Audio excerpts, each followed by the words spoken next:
الحمد للہ رب العالمین والصلاة والسلام علی رسولہ الکریم محمد وعلی آلہ واصحابہ اجمعین۔ ناظرین السلام علیکم۔ ایک صاحب نے یہ سوال ہماری طرف بھیجا ہے، لکھتے ہیں کہ کائنات کا وجود سائنس کے حوالے سے ایٹم کا بلکہ الیکٹران اور پروٹون کا مرہون منت ہے۔ اس اعتبار سے وجود خدا پر ایمان لانا ایک غیر ضروری بلکہ بے معنی سی چیز ہو کر رہ جاتی ہے۔ کیا اسے اندھے عقیدے کا سہارا دینے کی ضرورت نہیں؟ جی نہیں۔ اسلام میں اندھے عقیدے کی کوئی گنجائش نہیں۔ یہاں پر تو جو کچھ بھی ہے دن کی روشنی میں ہے، اور یہاں کی تو رات بھی دن کی طرح روشن ہے۔ لیلھا کا نہارھا، اس کی تو رات بھی اس کے دن کی طرح سے ہے۔ یہاں پہ تو بات افلا یتدبرون سے چلتی ہے، تدبر کرنا پڑتا ہے، سوچنا سمجھنا پڑتا ہے، غور و فکر کرنا پڑتا ہے، اس کے بعد کسی نتیجے پہ ہم پہنچتے ہیں۔ موروثی عقیدہ وہ باپ دادا کا عقیدہ ہوتا ہے، اپنا عقیدہ و ایمان نہیں ہوتا ہے۔ پہلی بات تو یہ ہے کہ اندھا عقیدہ نہیں چلتا ہے۔ دوسری بات، آپ یہ کہتے ہیں کہ کائنات کا وجود الیکٹران اور پروٹون کا مرہون منت ہے، ایٹم کا مرہون منت ہے، گویا کہ ایٹم نے پوری کائنات کو پیدا کر دیا ہے۔ درست کہ مادی اشیاء کو جب ہم تحلیل کرتے ہیں، تجزیہ کرتے ہیں اور چھوٹے سے چھوٹا کرتے چلے جاتے ہیں تو آخر میں وہ ایٹم ہے، اور ایٹم جو ہے وہ برق پارے ہیں، الیکٹرونز اور پروٹونز۔ مگر یہ کس نے آپ کو بتا دیا کہ الیکٹرونز اور پروٹونز نے یا ایٹم نے کائنات کو پیدا کیا؟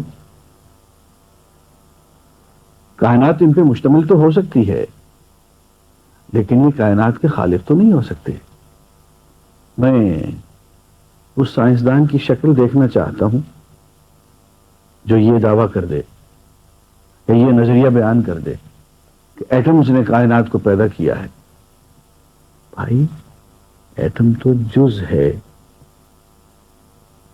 جز کل کو پیدا نہیں کیا کرتا۔ ہاں، کل جو ہے وہ اپنے بعض اجزاء کو ایڈجسٹ ضرور کر لیتا ہے۔ اور دوسری بات اور بھی ہے کہ مادی اشیاء، ایٹم جو ہے دیکھنے میں ایک مادی چیز ہے، مادی اشیاء غیر مادی اشیاء کو پیدا نہیں کر سکتی۔ اس دنیا میں صرف مادی اشیاء کا ہی وجود نہیں ہے، غیر مادی اشیاء کا وجود بھی ہے۔ آپ کبھی اگر اپنے اندر جھانک کے دیکھیں تو آپ کو اپنی ضمیر کی آواز سنائی دے گی۔ یہ ضمیر کیا ہے؟ یہ مادی چیز ہے؟ کسی ایکس رے مشین میں کبھی آپ کو نظر آیا؟ کسی ای سی جی میں آپ کو ضمیر کی آواز اور ضمیر کی دھڑکن سنائی دی؟ کسی ای سی جی میں، کسی ایکس رے میں، ایکس رے فلم میں ضمیر نظر نہیں آیا کرتا، غیر مادی چیز ہے۔ اور کبھی آپ اپنی شخصیت کی گہرائی میں جائیں تو آپ کو پتہ چلے گا کہ آپ کی شخصیت میں اہم ترین چیز جو ہے وہ آپ کا ضمیر ہے۔ آپ کے جسم سے، گوشت پوست سے، ہڈیوں سے، ہر چیز سے زیادہ اہم چیز جو ہے وہ آپ کا ضمیر ہے۔ اب کیا مادی چیز غیر مادی چیز کو پیدا کرے گی؟ ظاہر ہے کہ یہ مادی چیز جو ہے اس کے مقابلے میں غیر مادی چیز، روحانی ضمیر، فزیکل کے مقابلے میں میٹا فزیکل بہت سپیریئر ہے، بہت لائٹ ہے، ایبسٹریکٹ ہے. کیا یہ مادی چیز غیر مادی چیز کو پیدا کرے؟ اور پھر ایک اور بات، اس پہ بھی آپ غور کیجیے. انسان حاکم ہے، اور جب میں انسان کا لفظ استعمال کرتا ہوں تو اس سے میری مراد انسان کا جسم نہیں ہے، اس لیے کہ انسان کا جسم جو ہے وہ ڈھلتی چھاؤں ہے. جسم کی حیثیت بالکل ایسی ہی ہے جیسے کہ میری جسم کے مقابلے میں کپڑے کی حیثیت ہے. جس طرح سے روز میں کپڑے بدل لیتا ہوں، اسی طرح سے میری روح روزانہ اپنا جسم بدل لیتی ہے. جسم کا ذرہ ذرہ ہر لمحے بدل رہا ہے. تو انسان کی شخصیت جو ہے وہ جسم نہیں ہے، اس کی جان ہے، اس کی روح ہے. جسم کے بارے میں تو آپ جانتے ہیں کہ 7 سال کی مدت میں انسان کا جسم مکمل طور پہ تبدیل ہو جاتا. ایک شخص آج پیدا ہوتا ہے تو 7 سال کے بعد اس کے جسم کا کوئی ذرہ باقی نہیں رہتا، بالکل بدل چکا ہوتا. اور ہم لوگ جن کی عمر 50 سال سے بھی زیادہ ہے وہ تو 7 مرتبہ بدل چکے ہیں ان کے جسم، لیکن ہمیں اصرار ہے کہ ہم تو وہی ہیں جو تھے 50 سال پہلے. کیا تھے؟ جسم میں تو کوئی ذرہ باقی نہیں رہا، وہ تو 7 مرتبہ بدل چکا. تو کون سی چیز ہے جو تواتر اور تسلسل کے ساتھ، کنٹینیوٹی کے ساتھ ہماری شخصیت کہلاتی ہے، ہماری آئیڈینٹی، ہماری ہویت، ہمارا تشخص، ہماری ذات، اور ذات کے تسلسل کا نام ہے؟ وہ جسم تو نہیں ہے. جسم تو مدت ہوئی، بیت چکا، گزر چکا. وہ تو بالکل ایسے ہے جیسے کہ ایک دریا میں سے پانی گزر رہا ہے. ہیراکلیٹس نے کہا you cannot step twice in the same river because the water is flowing. تم ایک دریا میں ایک مرتبہ پاؤں ڈالو، نکال لو، دوبارہ اس میں پاؤں ڈالو، نہیں ہو سکتا، اس لیے کہ پانی گزر چکا. اب وہ کوئی اور دریا ہو گیا، سب کچھ بدل گیا. تو انسان کا جسم جو ہے وہ تو دریا کے دھارے کی طرح سے ہے جو ہر لمحے بدل رہا ہے. جسم تو ناپائیدار ہے، وہ تو بدل رہا ہے. اگر میں جسم ہوں تو میں پھر نہیں ہوں. وہ چیز جو مجھ میں ہے اور میری ذات کے تسلسل کا مصدر و منبع ہے، وہ تو میرا ضمیر ہے، میری روح ہے، میری ذات، میرا نفس ہے. اور وہ غیر مادی ہے، وہ حاکم ہے، اور یہ پوری کائنات محکوم ہے. جہاں ہے تیرے لیے، تو نہیں جہاں کے لیے. اس کائنات کے لیے انسان کو پیدا کیا گیا. تو کیا اس مادہ نے جو کہ محکوم ہے، اس میٹر نے جو کہ مسخر ہے، کیا اس نے اپنے حاکم کو پیدا کر لیا؟ اس مادہ نے انسان کو بنا لیا. ایک محکوم اپنے حاکم کو خالق کی تخلیق کر رہا ہے. منطقی طور پہ یہ بات سمجھ میں آتی؟ ہاں، ایک بات کا میں اعتراف کرتا ہوں. آپ نے اپنے طویل خط میں یہ پوچھا کہ اللہ تعالیٰ کے وجود کو منطقی طور پہ ثابت کر کے دکھائیے. منطقی طور پہ ثابت کر کے اللہ تعالیٰ کے وجود کے دکھا دیں. بالکل ایسے 2 + 2 = 4. چلیے، اگر آپ میرے سامنے ہوتے تو میں آپ سے پوچھتا کہ آپ ذرا اپنے وجود کو تو منطقی طور پہ ثابت کر کے دکھا دیجیے. کوئی شخص اپنے وجود کو ثابت کر کے دکھا دے کہ وہ موجود ہے. آپ کہیں گے میاں دیکھ لو، اندھے ہو، تمہیں نظر نہیں آتا ہوں میں تمہارے سامنے کھڑا ہوا ہوں. میں صرف ایک سوال پوچھوں گا جس کا جواب آپ کے پاس نہیں ہو. میں آپ سے یہ پوچھوں گا کہ چاہے جناب آپ ہوں گے کھڑے ہوئے، لیکن ذرا پہلے یہ تو ثابت کر دیں کہ آپ بھی اور میں بھی اس وقت ہم جاگ رہے ہیں، ہم نیند کے عالم میں نہیں ہیں. ہو سکتا ہے کہ جس وجود کا آپ ثبوت فراہم کر رہے ہیں مشاہدے اور ادراک کے راستے سے آپ مجھے کہتے ہیں کہ میں موجود ہوں اور اپنے بارے میں کہتے ہیں کہ آپ موجود ہیں، تم یہ دیکھ لو نظر مشاہدے سے. بھائی مشاہدہ تو تب قابل اعتبار ہوگا جب تم بھی جاگ رہے ہو اور میں بھی جاگ رہا ہوں. اب یہ پتہ چلانا بڑا مشکل ہے کہ اس وقت ہم دونوں جاگ رہے ہیں یا خواب دیکھ رہے ہیں. کہیں وہ غالب والی بات درست نہ ہو کہ ہے غیب غیب جس کو سمجھتے ہیں ہم شہود، اور ہیں خواب میں ہنوز جو جاگے ہیں خواب میں. آپ یہی تو کہہ سکتے ہیں کہ ڈاکٹر مرتضیٰ میں تمہیں گھونسا رسید کرتا ہوں، ابھی تمہیں پتہ چل جائے گا کہ میں ہوں یا نہیں ہوں. وہ بھائی خواب میں کئی مرتبہ گھونسے بازی ہوئی ہے، کئی مرتبہ مار کھائی ہے ہم نے، کئی مرتبہ روئے ہیں، چلائے ہیں. تو کیسے پتہ چلے گا کہ خواب میں گھونسے کھا رہے ہیں، خواب میں رو چلا رہے ہیں، خواب میں یہ بحث کر رہے ہیں یا جاگے ہوئے ہیں؟ اگر تو یہی بات مشکوک ہو گئی کہ ہم جاگ رہے ہیں اور عالم بیداری میں ہیں یا نہیں ہیں، تو وجود تو سارا مشکوک ہو گیا. منطقی طور پہ تو آپ یہ بھی نہیں ثابت کر سکتے کہ آپ خود موجود ہیں. میں جو اس وقت آپ کے سامنے بیٹھا ہوا نظر آ رہا ہوں، کیا واقعتاً میں موجود بھی ہوں یا نہیں ہوں؟ میں منطقی طور پہ تو ثابت نہیں کر سکتا. ہاں ایک ہی بات ہے، پروبیبلٹی شو کر سکتا ہوں. علامہ نے یہ بات کہی ہے، علامہ اقبال نے، تیری نگاہ میں ثابت نہیں خدا کا وجود، میری نگاہ میں ثابت نہیں وجود تیرا. اللہ کی وجود پہ شک کرتے ہو اور اپنا وجود تو ثابت کر کے دکھاؤ.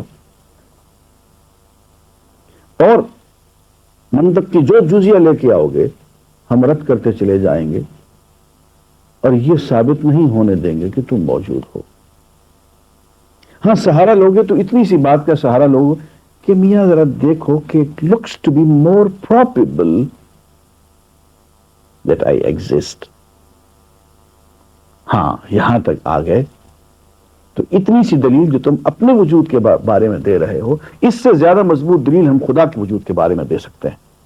لیکن وہ دلیل ہوگی، وہ 2 + 2 4 ایسا نہیں ہوگا. اگر ایسا ہو جائے تو پھر یہ زندگی امتحان نہ رہے. اس زندگی اور اس کائنات کی جو ساری اسکیم ہے وہ ساری غلط ہو جائے. اسکیم یہ ہے کہ تم اپنی عقل سے کام لو، اپنی ادراک سے اور معرفت سے کام لو، حق کی تلاش کرو، جستجو کرو، خدا کو ڈھونڈو. پالو گے تو کامیاب رہو گے، نہیں پا سکو گے تو ناکام ہو جاؤ گے. لیکن اگر اللہ تعالیٰ خود ہی سامنے آ جائے، اپنا آپ دکھا دیں، 2 + 2 4 کی طرح کے دلائل یعنی ثبوت فراہم کر دیں، تو پھر امتحان تو ختم ہو گیا. یہ نوبت تو آخرت میں آئے گی، اس دنیا میں نہیں. اس دنیا میں تو پروبیبلٹی کے ذریعے سے کہ ہاں بھئی یہ بات زیادہ پروبیبل ہے، یہ زیادہ راجح ہے، یہ اغلب ہے، غالباً یوں ہوگا. انسانی عقل اس سے زیادہ کوئی فیصلہ نہیں کر سکتی. انسانی عقل کا دائرہ جو ہے وہ پروبیبلٹی سے باہر کا نہیں ہے. بہت بھول میں ہے وہ شخص اور وہ لوگ جو قطعیات کی بات کرتے ہیں عقل کی روح سے. عقل کی روح سے ہم قطعیات اور بدیہیات تک نہیں پہنچ پاتے. زیادہ سے زیادہ راجحات کی طرف، اغلبیات کی طرف ہم پہنچ پاتے. ہاں اب اگر بات یہاں پہ آن پہنچی کہ بھئی یہ بات زیادہ اغلب ہے یا یہ زیادہ، دس از مور پروبیبل، دس از مور پروبیبل، ترجیح کس بات کو حاصل ہے، تو پھر تو 2 فریق بن گئے. ایک فریق وہ ہے جو وجود باری تعالیٰ پہ یقین رکھتا ہے، ایک فریق وہ ہے جو وجود باری تعالیٰ پہ یقین نہیں رکھتا. ان دونوں کا ہم عقل کی عدالت میں محاکمہ کر لیتے. اب جو بات زیادہ راجح نظر آئے، زیادہ پروبیبل، اغلب نظر آئے، اس بات کو قبول کر لیں گے. یہی عقل کا ہمیشہ تقاضا ہے. تو آئیے پھر ایسا کرتے ہیں کہ عقل کو ہم حکم بنا لیتے ہیں، جج بنا لیتے ہیں. اور ایک فریق یہ ہے جو اللہ تعالیٰ کے وجود کا انکار کرتا ہے. ایک فریق یہ ہے جو اللہ تعالیٰ کے وجود کا اقرار کرتا ہے. ان دونوں کی پوزیشن کو ہم ان دونوں کا محاکمہ کر لیتے. جس کی حیثیت زیادہ ابھری ہوئی نظر آئے گی کہیں گے بھئی یہ بات زیادہ ماننے کے لائق ہے. جناب پہلی بات تو یہ ہے کہ ایک شخص کہتا ہے کہ اللہ تعالیٰ کا وجود نہیں ہے. بھائی تمہیں کیسے پتا چلا کہ اللہ تعالیٰ کا وجود نہیں ہے؟ کسی نے بتایا تمہیں؟ کوئی مشاہدہ ہوا؟ کوئی ادراک ہوا؟ کوئی سائنس کی مسلمہ حقیقت تمہیں معلوم ہو گئی؟ یہ تو نہیں ہوا. پھر کیسے کہتے ہو کہ اللہ تعالیٰ کا وجود نہیں ہے؟ تمہارے علم کا مصدر و منبع کیا ہے؟ اندازہ ہے، ظن ہے، تخمین ہے، گمان ہے، اٹکل بچو ہے. بس اس سے زیادہ کوئی بنیاد نہیں ہے اس بات کی کہ وہ یہ کہہ سکے کہ اللہ تعالیٰ کا وجود نہیں ہے. محض ظن و تخمین ہے، گمان ہے. ادھر ہے بھائی ایک جماعت، 1,00,000 سے بھی زیادہ انبیاء، وہ کہتے ہیں جناب ہم تو مل کے آئے ہیں اس کو، ہم تو اس کی باتیں سنتے ہیں، ہم تو اس سے روز پیغام وصول کرتے ہیں، ہمارا تو اسے ڈائریکٹ لنک ہے، ڈائریکٹ کمیونین ہے ہمارا تو اللہ تعالیٰ کے ساتھ. ہم جب کہتے ہیں کہ اللہ تعالیٰ موجود ہے تو اس بنیاد، کسی ظن و تخمین اور کسی گمان کی بنیاد پہ ہم نہیں کہتے ہیں. ہم تو ڈائریکٹ کمیونین کی وجہ سے، ہمارا اس سے تعلق ہے، ہمارا مشاہدہ ہے، ہمیں اس کا قرب اور اس کا معراج حاصل ہے. ہم اس سے باتیں کرتے ہیں، اس سے پیغامات آتے ہیں، اس کے پیغام رساں ہم تک پہنچتے ہیں. روز کی ہماری اس سے، ہر لمحے کی ہماری اس کے ساتھ گفتگو ہو رہی ہے. تو ہم کسی اندازے کی بنیاد پہ نہیں کہتے ہیں کہ اللہ تعالیٰ موجود ہے. ہمارا تو مشاہدہ ہے، ہمارا تو ادراک ہے، اور ہمارے نزدیک تو اصل وجود جو ہے وہ تو اللہ تعالیٰ کی ذات کا ہے، وہی واجب الوجود ہے. باقی چیزوں کا وجود تو ایسے ہی ہے، ہر چند کہیں کہ ہے نہیں ہے. تو پتہ چلا کہ وہ لوگ جو کہ اللہ تعالیٰ کے وجود کا انکار کرتے ہیں، ان کا ذریعہ علم سوائے ظن و تخمین کے کچھ نہیں ہے. اس کے برعکس وہ لوگ جو اللہ تعالیٰ کی وجود کا اقرار کرتے ہیں، میری مراد اس وقت انبیاء سے ہے، اور انبیاء تو ان کی بنیاد جو ہے وہ مشاہدہ اور ادراک ہے، تجربہ ہے، ذاتی علم ہے، ایسا جس میں کسی شک کی کوئی گنجائش نہیں ہے. دوسری بات، وہ لوگ جو اللہ تعالیٰ کے وجود کا انکار کرتے ہیں، ایک یہاں ہے، ایک یہاں ہے، ایک یہاں ہے، اس کی بات اس سے نہیں ملتی، اس کی تھیوری اس سے نہیں ملتی، اس کا نظریہ اس سے نہیں ملتا، اس کا خیال اس سے نہیں ملتا. سارے ہی مختلف الخیال لوگ ہیں. آپس میں ان کی باتیں اتنی بکھری ہوئی اور منتشر ہیں، اور پھر ان کی باتیں اتنی بے ربط ہیں کہ آدمی ان کی باتیں سن کے الگ الگ لوگوں کی، سارے فلسفیوں کی، پریشان ہو جاتا ہے. پتہ نہیں ہے کیا کہنا، کیا چاہتے ہیں. اس کے برعکس دوسری طرف انبیاء، سب کی ایک ہی دعوت، تمام کے تمام ایک ہی عقیدہ، اور وہ بھی اس انداز میں ایک شخص یہاں سے بول رہا ہے، ایک شخص 2000 میل دور کے فاصلے سے کھڑا ہوا بات کر رہا ہے، ایک شخص آج بات کرتا ہے، ایک شخص 10,000 سال پہلے بات کرتا ہے. سب کی ایک ہی بات، سب کے ایک ہی عقائد، ایک ہی مسلمات، سب کی ایمانیات، یقینیات بالکل ایک رتی برابر کا فرق نہیں. ایک شخص عرب میں آ رہا ہے، ایک شخص عراق میں آ رہا ہے، ایک مصر میں آ رہا ہے، وہ 5,000 سال پہلے آ رہا ہے، وہ 5,000 سال بعد میں آ رہا ہے، لیکن سب کے سب ایک ہی بات کہہ رہے ہیں، ایک ہی عقیدہ بیان کر رہے ہیں، وہی کہ اللہ تعالیٰ موجود ہے، وہ ایک ہے، اس کی توحید کا عقیدہ، آخرت کا عقیدہ، اور جو دین کے مسلمات ہیں، سب کے سب متفق الخیال لوگ ہیں.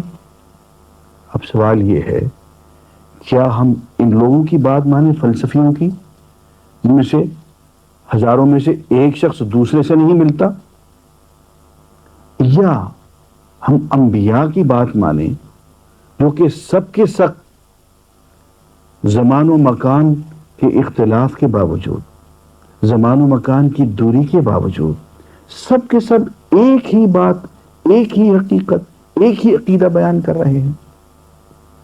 کیا ہماری عقل یہ فیصلہ نہیں کرتی ہے کہ بجائے ان مختلف الخیال منکرین کی بات ماننے کے، ان لوگوں کی بات مانیں جو متفق الخیال ہیں، 5000 سال پہلے اور 5000 سال بعد، اور 10,000 میل ادھر اور 20,000 میل ادھر، اتنی دور دور فاصلے پہ آ رہے ہیں، بات سب کی ایک ہے؟